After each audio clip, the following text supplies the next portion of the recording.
الحمد لله نحمده ونستعينه ونستغفره ونؤمن به ونتوكل عليه ونعوذ بالله من شرور أنفسنا ومن سيئات أعمالنا من يهده الله فلا مضل له ومن يضلله فلا هادي له ونشهد أن لا إله إلا الله وحده لا شريك له ونشهد أن سيدنا ومولانا محمدا عبده ورسوله صلى الله عليه وعلى آله وأصحابه وبارك وسلم تسليما كثيرا كثيرا. أما بعد قال الله تبارك وتعالى في كتابه المجيد: فأعوذ بالله من الشيطان الرجيم بسم الله الرحمن الرحيم وإنك لعلى خلق عظيم. وعن النبي صلى الله عليه وسلم قال: إن أحبكم إلي وأقربكم مني أحاسنكم أخلاقا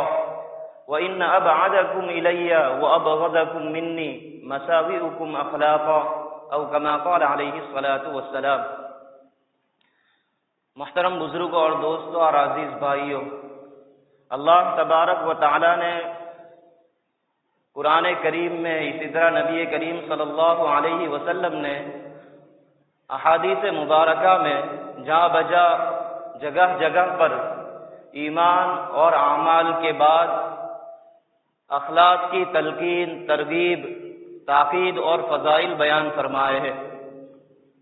اللہ تبارک و تعالی نبی کریم صلی اللہ علیہ وسلم کے متعلق ارشاد فرماتے ہیں: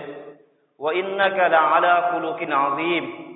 کہ اے پیارے نبی جی، آپ حسن اخلاق کے بلند ترین مرتبے کے اوپر ہو، آپ حسن اخلاق کے اعلیٰ پیمانے کے اوپر فائز ہو. اسی طرح نبی کریم صلی اللہ علیہ وسلم نے ارشاد فرمایا: انما بعثت لاتمم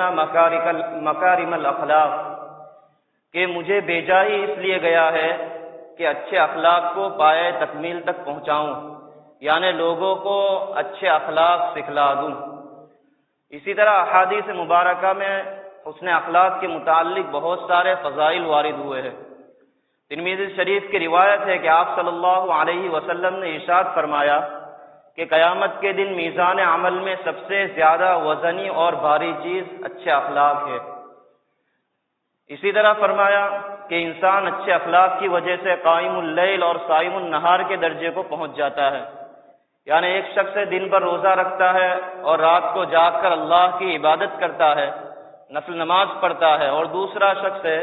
جو اللہ کی مخلوق کو فائدہ پہنچاتا ہے، حسن اخلاق کا معاملہ کرتا ہے، تو یہ شخص بھی مرتبے کے اندر اسی کی طرح ہے جو دن میں روزہ رکھتا ہے اور رات کو اللہ کی عبادت کرتا ہے. اسی طرح آپ صلی اللہ علیہ وسلم کا ارشاد ہے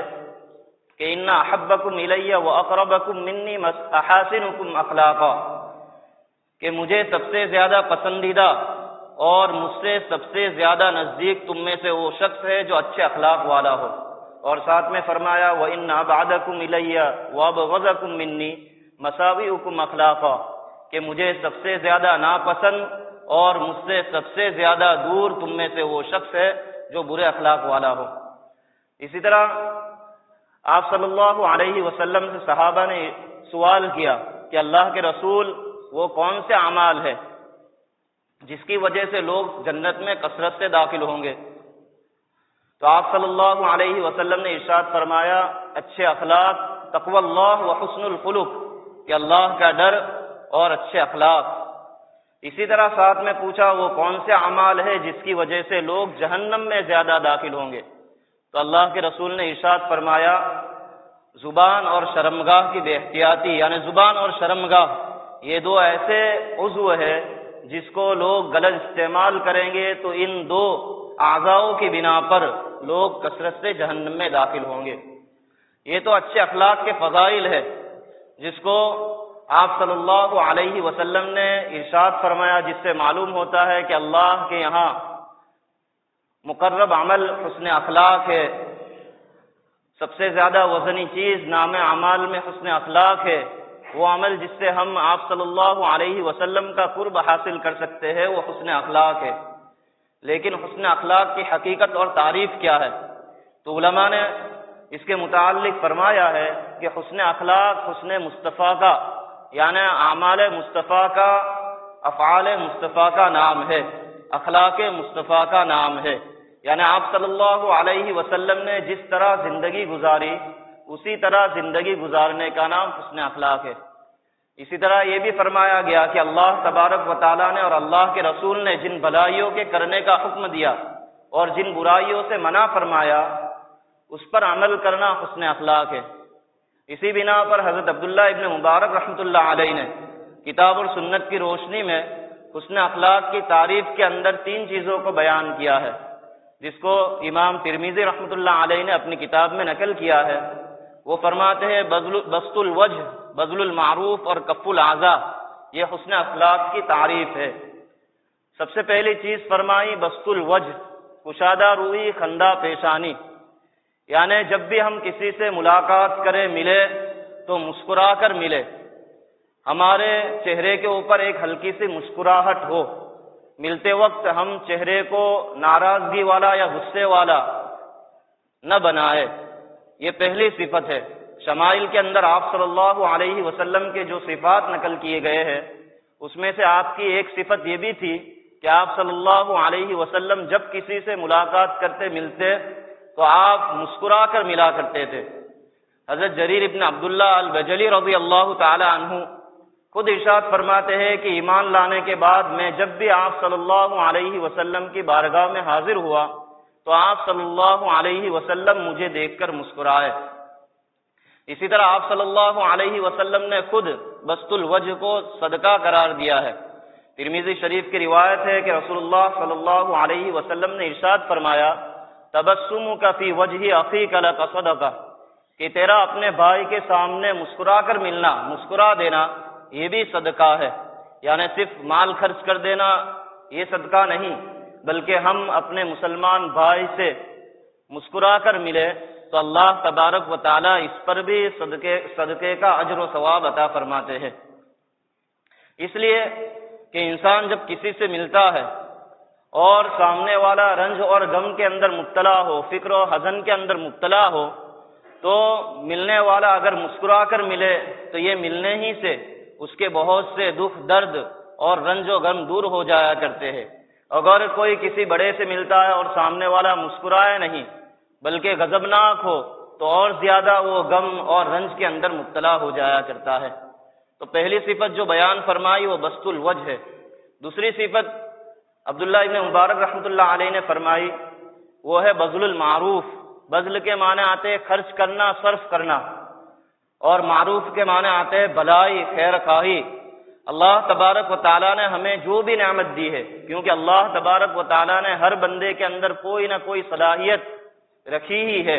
تو اللہ نے جس کسی صلاحیت سے، نعمت سے ہمیں نوازا ہے، ہم اس صلاحیت اور نعمت سے اللہ کی مخلوق کو فائدہ پہنچائے۔ اللہ نے ہمیں اگر علم دیا ہے تو ہم اپنے علم سے فائدہ پہنچائے، اگر طاقت دی ہے تو ہم اپنی طاقت سے ضعیفوں کی، مسکینوں کی، غریبوں کی، یتیموں کی مدد کرے۔ اللہ تبارک و تعالیٰ نے ہمیں مال و دولت دے رکھی ہے تو ہم اس سے بھی بیواؤں کا،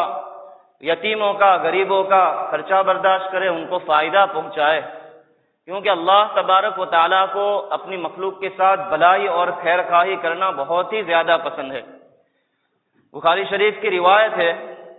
حضرت ابو ہریرہ رضی اللہ تعالی عنہ فرماتے ہیں کہ آپ صلی اللہ علیہ وسلم نے ارشاد فرمایا کہ قیامت کے دن اللہ تبارک و تعالیٰ اپنے بعض بندوں سے پوچھیں گے کہ میں بیمار تھا، آپ نے میری عیادت نہیں کی، تو بندے فرمائیں گے اللہ، شفا کے خزانے تو آپ کے ہاتھ میں ہیں، آپ تو رب العالمین ہے، آپ کیسے بیمار ہو سکتے ہیں؟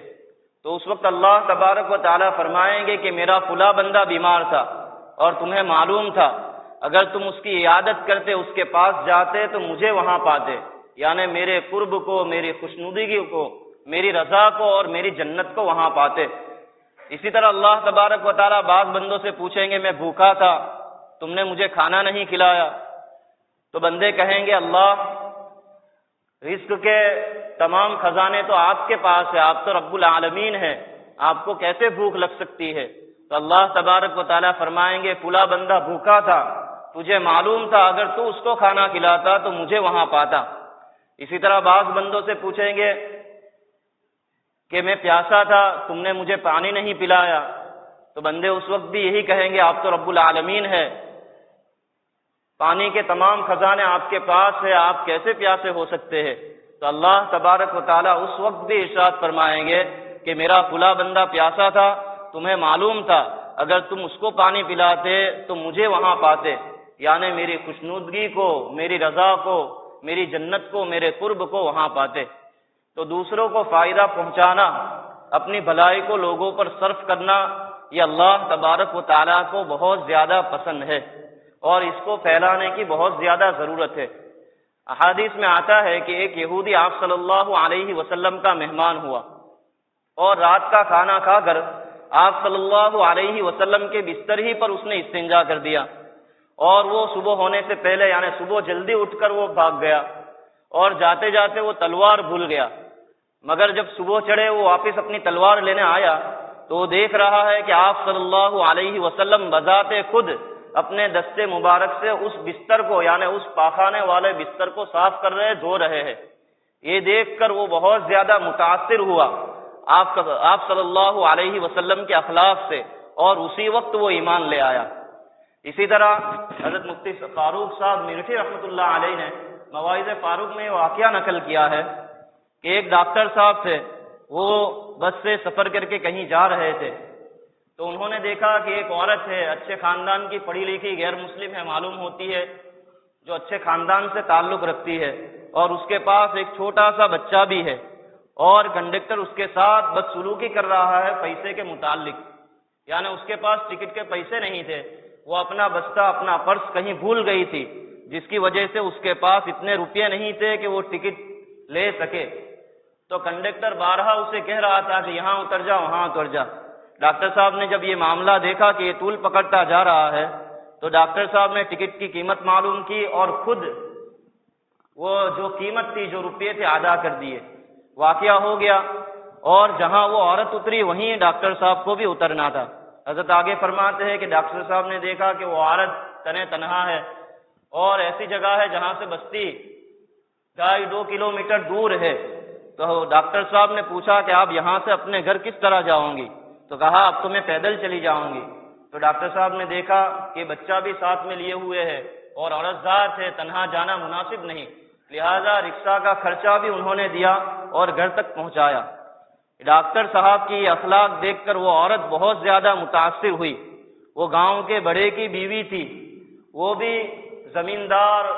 اور مال و دولت کے اعتبار سے اچھے سمجھے جاتے تھے وہ لوگ۔ جب اس نے اپنے شوہر کو یہ واقعہ بیان کیا تو شوہر نے اس سے پوچھا کہ کاش تو ان کا نمبر لے کر آتی کہ ہم ان کا شکریہ ادا کرتے، ان کے گھر جاتے اور کچھ تحفے تحائف ان کو عطا کرتے۔ تو یہ واقعہ تو ہونے کو ہو گیا، مگر کچھ دنوں بعد ڈاکٹر صاحب کو اس عورت نے ایک بازار میں دیکھ لیا اور پوچھا کہ آپ مجھے پہچانتے ہیں؟ چچا آپ مجھے پہچانتے ہیں؟ تو اس عورت نے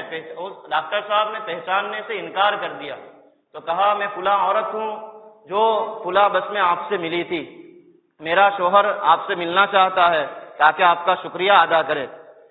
تو ڈاکٹر صاحب نے ان کو نمبر دیا اور گھر کا پتہ بتایا، تو وہ لوگ اپنی پوری فیملی کے ساتھ ڈاکٹر صاحب کے گھر آئے، شکریہ ادا کیا، تحفے عطا کیے، اور ہوتے ہوتے دونوں خاندانوں کے درمیان ایک تعلق پیدا ہوا، اور دین ان سے وہ فیملی یعنی غیر مسلم خاندان جو تھا وہ ان سے دین سیکھنے لگا، اور ہوتے ہوتے چند ہی دنوں کے اندر وہ لوگ مسلمان ہو گئے۔ یہ جو اثر تھا وہ ڈاکٹر صاحب کے حسن اخلاق کا تھا۔ اسی طرح شاہ عطا اللہ بخاری رحمۃ اللہ علیہ کے متعلق لکھا ہوا ہے کہ خیر المدارس جالندھر کے جلسے کے اندر آپ پہنچے، جب کھانے کا وقت ہوا تو دسترخوان کے اوپر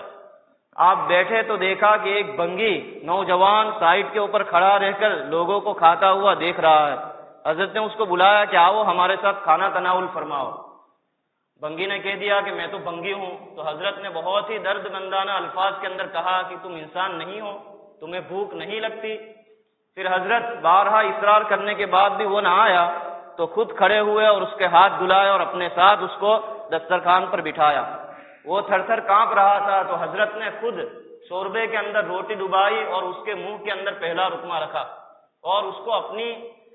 اپنے ساتھ ہی اپنے تھالی کے اندر اس کو ساتھ میں کھلایا۔ اس کو اپنے گلاس سے پانی پلایا۔ اس اخلاق سے وہ اتنا متاثر ہوا کہ اس وقت تو وہ چلا گیا، مگر عصر کے وقت اپنی بیوی اور بچے کو لے کر حاضر ہوا اور حضرت سے کہنے لگا کہ حضرت، اللہ کے لیے مجھے بھی مسلمان بنا دیجئے، مجھے بھی کلمہ پڑھا دیجئے۔ تو میرے دوستو، یہ حسن اخلاق کی تاثیر ہے کہ بندہ جب حسن اخلاق کو اپنا اوڑھنا بچھونا بناتا ہے، لوگوں کو اپنی صلاحیتوں سے، اپنی نعمتوں سے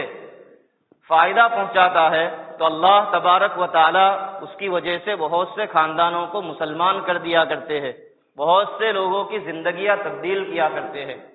تو یہ تو دوسرا درجہ ہے، دوسرا جز ہے حسن اخلاق کا۔ سب سے اہم جو جز ہے وہ کف الاذی ہے۔ حضرت عبداللہ ابن مبارک رحمۃ اللہ علیہ نے حسن اخلاق کی جو تعریف کی ہے، اس میں پہلا جز تھا بسط الوجہ، کشادہ روئی، خندہ پیشانی۔ دوسرا جز بذل المعروف، لوگوں کے ساتھ بھلائی کا معاملہ کرنا۔ اور تیسرا اور سب سے اہم جز ہے کف الاذی، اپنی پریشانیوں اور ایذاؤں سے، تکلیفوں سے دوسرے کو محفوظ رکھنا، یعنی زندگی اس طرح گزارنا کہ ہمارے کسی بھی فعل و عمل اور قول سے اللہ کے کسی بھی بندے کو اور اللہ کی کسی بھی مخلوق کو تکلیف نہ پہنچے۔ حدیث شریف میں آتا ہے، آپ صلی اللہ علیہ وسلم نے ارشاد فرمایا، المسلم من سلم المسلمون من لسانہ و یدہ، کہ کامل مسلمان وہ ہے جس کی زبان اور ہاتھوں کی بدعمالیوں سے، تکلیفوں سے دوسرے مسلمان محفوظ رہے۔ یعنی ایک شخص ایسا ہے جو لوگوں کو تکلیف پہنچایا کرتا ہے اپنی طاقت، منصب اور دولت کے بلبوتے پر، تو وہ کامل مومن شریعت کی نظر میں نہیں ہے۔ اسی طرح احادیث میں آتا ہے کہ آپ صلی اللہ علیہ وسلم نے ارشاد فرمایا کہ اللہ تبارک و تعالیٰ کے نزدیک سب سے ناپسند اور مبغوض شخص وہ ہے جو لوگوں کو تکلیف پہنچاتا رہتا ہے، یعنی لوگوں کو تکلیف پہنچانے کے مرض کے اندر مبتلا ہے۔ مولانا الیاس صاحب رحمۃ اللہ علیہ فرماتے ہیں کہ مسلم کی ادنا سی ایذا رسانی اس کے بڑے بڑے اعمال کو اغارت یعنی بیکار کر دیا کرتی ہے۔ یعنی ایک شخص بہت زیادہ عبادت گزار ہے، مگر لوگوں کو تکلیف پہنچانا اس کا شیوا اور عادت بن چکی ہے، تو یہ تکلیف پہنچانے کی بیماری اس کی بڑی بڑی نیکیوں کو ختم کر دیا کرتی ہے۔ حدیث میں آتا ہے، صحابہ نے آپ صلی اللہ علیہ وسلم سے ایک عورت کے متعلق دریافت کیا کہ وہ بہت زیادہ نمازیں پڑھا کرتی ہے، روزے بھی کثرت سے رکھتی ہے اور زکوٰۃ بھی بہت زیادہ دیا کرتی ہے، یعنی نفلی زکوٰۃ اور زکوٰۃ بھی ادا کرتی ہے۔ یعنی کہنے کا مقصد یہ تھا کہ بہت زیادہ عبادت گزار ہے، مگر اس کی ایک عادت ہے، وہ بد زبانی کے اندر مبتلا ہے، اپنی زبان سے ہمسایوں کو، پڑوسیوں کو، ملنے جلنے والوں کو تکلیف پہنچایا کرتی ہے۔ تو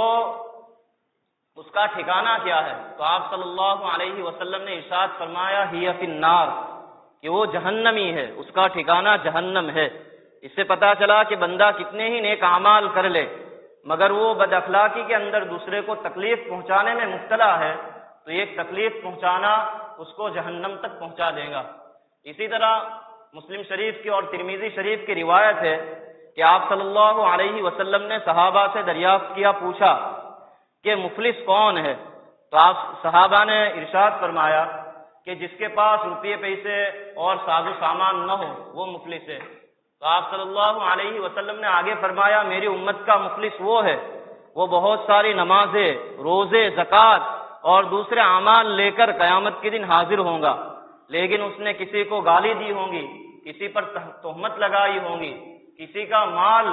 اس نے لوٹا ہوگا، کسی کا خون بہایا ہوگا اور طرح طرح کی لوگوں کو تکلیف پہنچائی ہوں گی۔ تو اللہ تبارک و تعالی اس ظلموں کی پاداش کے اندر، ظلم کی سزا کے اندر اس کے تمام اعمال ان مظلوموں کو، ان صاحب حقوق کو عطا کرتے جائیں گے، یہاں تک کہ وقت یہ آئے گا کہ اس کے پاس اب نیکیاں ختم ہو جائیں گی اور صاحب حق یعنی مظلوموں کے حقوق ابھی باقی رہ جائیں گے، تو اللہ تبارک و تعالی ان کے گناہ اس کے کھاتے میں جمع کرتے جائیں گے، یہاں تک کہ اس شخص کو جہنم میں اوندے منہ ڈال دیا جائے گا۔ یعنی کوئی شخص لوگوں کو تکلیف پہنچانے کے در پر رہتا ہے تو وہ اعمال کے بہتات کے باوجود بھی جنت کی خوشبو سے اور جنت کے داخلے سے وہ محروم رہے گا۔ اسی طرح آپ صلی اللہ علیہ وسلم کا ارشاد ہے کہ واللہ لا یؤمن، کہ بخدا وہ شخص کامل مومن نہیں۔ دوبارہ آپ نے فرمایا واللہ لا یؤمن، کہ بخدا وہ شخص کامل مومن نہیں۔ پھر سے بارہ تیسری مرتبہ فرمایا واللہ لا یؤمن، کہ بخدا وہ شخص کامل مومن نہیں۔ آپ صلی اللہ علیہ صحابہ نے آپ صلی اللہ علیہ وسلم کا یہ ارشاد بار بار سنا تو صحابہ نے فرمایا کہ اللہ کے رسول وہ کون ہے جو کامل مومن نہیں؟ تو آپ صلی اللہ علیہ وسلم نے آگے فرمایا الذی لا یأمن جارہ بوائقہ، کہ جس کا پڑوسی اس کی تکلیفوں سے، اس کی ایذاؤں سے محفوظ اور معمون نہیں، وہ کامل مومن نہیں۔ یعنی ایک شخص تکلیف تو نہیں پہنچا رہا مگر اس نے اپنے حلیے کو، اپنی عادتوں کو اور اپنے زندگی گزارنے کے طریقوں کو اس طرح بنا رکھا ہے کہ اس کے محلے والے، اس کی بستی والے ہر وقت اس سے پریشان رہتے ہیں، تو ایسا شخص کامل مومن نہیں۔ اس کی مثال ایک دی جاتی ہے جیسا ہمارے گھر میں کوئی سانپ آ کر گھس جائے اور کسی پلنگ یا کباڑ کے نیچے روپوش ہو جائے، تو اگرچہ وہ ہم کو ابھی تکلیف نہیں پہنچا رہا لیکن جب تک وہ ہمارے گھر میں رہے گا ہم اس سے محفوظ اور معمون اور سکون اور اطمینان میں نہیں رہیں گے۔ اسی طرح کوئی شخص ہے جو تکلیف نہیں پہنچاتا مگر اس کی عادت لوگوں کو تکلیف پہنچانے کی ہے، گالی گلوچ کرنے کی ہے، تو آپ صلی اللہ علیہ وسلم فرماتے ہیں وہ شخص کامل مومن نہیں۔ اسی لیے حضرت حکیم الامت مولانا اشرف علی تھانوی رحمۃ اللہ علیہ فرماتے ہیں کہ اچھے اخلاق کا مطلب آج کل لوگوں نے چاپلوسی، مسکراہٹ اور خوشامد سمجھ رکھا ہے، اگرچہ دل میں کچھ اور ہو۔ حقیقت یہ ہے کہ اسی وجہ سے اچھے اخلاق نفاق کے اندر تبدیل ہو چکے ہیں۔ اچھے اخلاق کی حقیقت تو یہ ہے کہ ہم ظاہر میں ہو یا باطن میں ہو، سامنے ہو یا اس سے روپوش ہو، غائب ہو، ہر حال میں اللہ کے بندے کو ہم تکلیف پہنچانے سے بچے۔ ہماری ذات سے اللہ کے کسی بھی بندے کو ذرہ برابر بھی تکلیف نہ پہنچے، اس لیے کہ کوئی شخص چاہے نوافل کا اہتمام نہیں کرتا، نفل و روزے نہیں رکھتا، صدقہ خیرات نہیں کرتا، تو اللہ تبارک و تعالیٰ کے یہاں اس کے متعلق مواخذہ اور سوال نہیں ہوگا۔ مگر جو شخص لوگوں کو تکلیف پہنچاتا رہتا ہے، لوگوں کو تکلیف پہنچانے کے در پہ رہتا ہے، تو اس کے متعلق ضرور اس کو سوال ہوگا۔ تو اس چیز سے یعنی اس نحوست سے، اس عادت سے، اس برے اخلاق سے بچنے کی بہت زیادہ ضرورت ہے، کیونکہ اچھے اخلاق کا سب سے بڑا جو جز ہے وہ کف الاذی ہے، یعنی اس طرح زندگی گزارنا کہ ہماری ذات سے اور ہماری کسی بات سے، ہمارے کسی افعال سے اللہ کے بندوں کو تو کیا اللہ کی کسی مخلوق کو بھی تکلیف نہ پہنچے۔ اگر ہم نے ایسی زندگی بنائی ہے تو ہم کامیاب ہیں، اور اگر ہماری ذات سے کسی کو تکلیف پہنچتی ہے یا تکلیف پہنچانے سے ہم خوش ہوتے ہیں تو ہم کامل مومن نہیں اور ہمارا ٹھکانہ جنت نہیں۔ ہمارے استاد نے ایک واقعہ سورج شہر کے کسی دیہات کا بیان کیا تھا کہ لوگوں کا طریقہ یعنی لوگوں کا زندگی گزارنے کا طرز کتنا بدل چکا ہے، یعنی وہ لوگوں کو تکلیف پہنچا کر کتنا خوش ہوا کرتے ہیں۔ اس کے متعلق وہ فرماتے ہیں کہ ایک مجھ سے ملنے والے شخص نے مجھے بتایا کہ میں فلاں گاؤں میں گیا اور فلاں شخص کے پاس میں بیٹھا ہوا تھا، تو اس کے ہاتھ میں ایک گڑیا تھی، وہ اس کو سوئی چبو رہا تھا اور کہہ رہا تھا دیکھو ابھی پڑوس کے گھر سے آواز آئیں گی، یعنی اس نے جادو کر رکھا تھا، اس گڑیا کو اس کا ذریعہ بنایا تھا، یہاں پر سوئی چبوتا تھا اور بازو کے گھر سے اس کے پڑوسی کو تکلیف ہوتی تھی اور زور زور سے وہ چیخے نکالتا تھا اور یہ شخص اس پر کہہ لگاتا تھا، خوش ہوتا تھا۔ یعنی ہماری عادت یہ بن چکی ہے کہ ہم خود غرضی کے اندر، مفاد پرستی کے اندر اور بدلے کے اندر اتنے آگے بڑھ چکے ہیں کہ لوگوں کو تکلیف پہنچتی ہے، لوگ پریشانی کے اندر مبتلا ہے تو اس کو دیکھ کر ہم خوش ہوتے ہیں، اور لوگ خوشی کے اندر ہے تو اس کو دیکھ کر ہم جلتے ہیں۔ یہ شریعت کا بتایا ہوا طریقہ نہیں۔ اگر ہم سمجھتے ہیں کہ ہم کامیاب ہو جائیں گے تو اس طریقے سے کبھی بھی کامیاب نہیں ہو سکتے۔ تو ضرورت اس بات کی ہے کہ ہم چاہتے ہیں کہ ملک کے حالات درست ہو، ہماری زندگی بدلے، تو اچھے اخلاق کو اپنانے کی اور زندگی کے اندر داخل کرنے کی بہت ہی زیادہ ضرورت ہے۔ اور سب سے پہلے ہم اچھے اخلاق کا مظاہرہ ابتدا اپنے گھر سے کریں، کیونکہ آپ صلی اللہ علیہ وسلم کا ارشاد ہے خیرکم خیرکم لأہلی وانا خیرکم لأہلی، کہ تم میں سے بہترین شخص وہ ہے جو اپنے اہل و عیال کے ساتھ بھلائی اور بہترائی کا معاملہ کرے، اور میں اپنے گھر والوں کے ساتھ بہتری اور بھلائی کا معاملہ کرتا ہوں۔ تو ہم چاہتے ہیں کہ ہماری سوسائٹی پرامن ہو، ہمارے گاؤں کے، ہمارے محلوں کے اور ہمارے ملک کے حالات تبدیل ہو، تو اس کے لیے اچھے اخلاق کو اپنانے کی ضرورت ہے۔ دوسرے کو خوش دیکھ کر خوش ہونے کی اور دوسروں کو غم زدہ دیکھ کر غم زدہ ہونے کی ضرورت ہے، دوسروں کو فائدہ پہنچانے کی ضرورت ہے اور دوسروں کی تکلیفوں کو دور کرنے کی اور تکلیف پہنچانے سے بچنے کی ضرورت ہے۔ کیونکہ علماء تو یہاں تک فرماتے ہیں کہ ایسا سمجھ لو کہ جنت ان لوگوں کا ٹھکانہ ہے جو اچھے اخلاق سے متصف ہے، اچھے اخلاق والے ہے،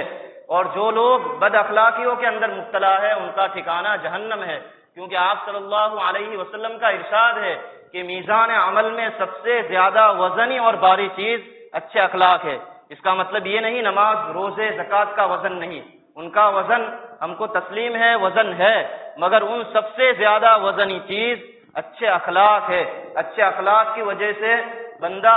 ان مرتبوں کو حاصل کر لیتا ہے جو عبادت گزار عبادت کی مشقت برداشت کر کے حاصل کیا کرتے ہیں۔ اللہ تبارک و تعالیٰ سے یہی دعا ہے کہ اللہ تبارک و تعالیٰ ہمیں حسن اخلاق سے متصف فرمائے اور بد اخلاقیہ ہم